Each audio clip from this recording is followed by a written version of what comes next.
Hello सबको सबको स्वागत है आज इस वीडियो के अंदर। तो आज हम बात करने वाले हैं कि भैया आगे क्या होगा स्त्री यूनिवर्स के अंदर।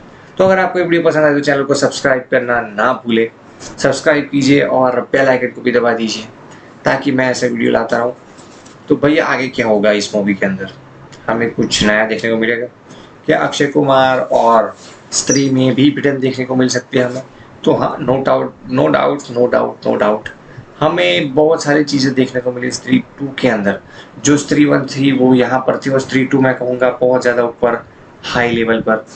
क्योंकि अगर मैं बात करूँ दूसरे यूनिवर्स की भी, जैसे कि कॉपी यूनिवर्स हो गया, वहाँ पर पहली जो मूवी थी और उससे अब जो आखिरी की जो मूवी होती है वो बहुत ज़्यादा खतरनाक होती है और बहुत ज़्यादा हाई स्केल वाली होती है। जैसे कि अगर स्त्री यूनिवर्स की बात करें तो पहली मूवी थी स्त्री, लेकिन उसके बाद बहुत सारी मूवीज तो नहीं आई लेकिन 2-3 आ गई, जैसे कि भेड़िया और मुंजिया। तो उनमें भी एक स्केल देखने को मिला।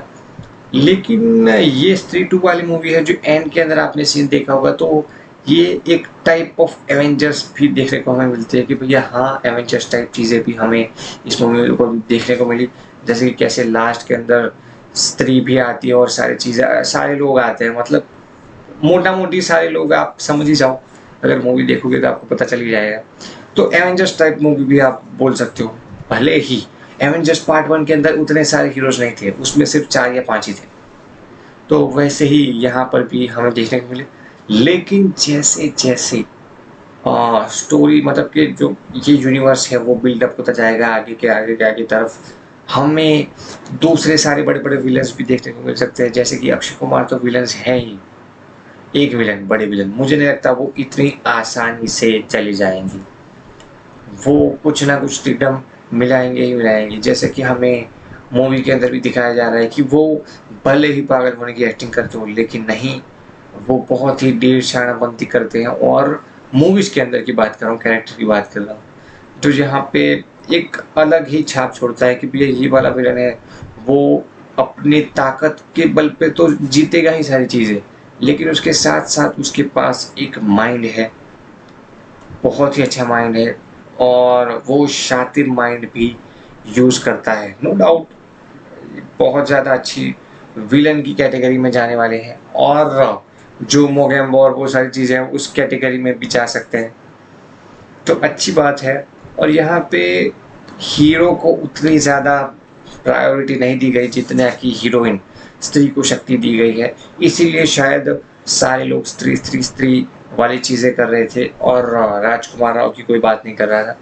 तो ये डिपेंड करता है सारी पावर्स के अंदर जो फ्यूचर के अंदर दिखानी पड़ेगी स्त्री यूनिवर्स में।